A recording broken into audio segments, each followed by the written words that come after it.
পুরোটাই ফাঁকা। টিনের ঘরে তালা ঝুলছে, ভেতরে নেই কোনো আসবাবপত্র।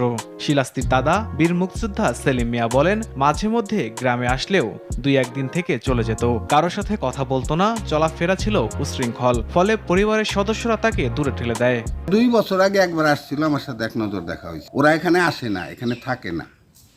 হঠাৎ 1-8 বার আসে, আইসা মানে বাড়িটারে গড়ডারে কোনো রকম একটু ঠিক করে একটু পাকশাক করে খেয়ে গেল, একদিন থাকলো, তারপরে দিন চলে গেল। এইভাবে এরা আসে। চাল চলনের বিহেভটা একটু মানে বাইরে টাইরে যাইতো বেশি। এটা নিয়ে আমি মাঝে মাঝে মনক্ষুণ্ণ হইতাম, পরে আবার বাদ দিয়ে দিছি। শিলাস্তি দোষী প্রমাণিত হলে দৃষ্টান্তমূলক শাস্তি চান দাদা বীর মুক্তিযোদ্ধা সেলিম মিয়া। যদি আমার ছেলে স্ত্রী জড়িত থাকে, আমি তার সর্বোচ্চ শাস্তি চাই, সর্বোচ্চ শাস্তি চাই।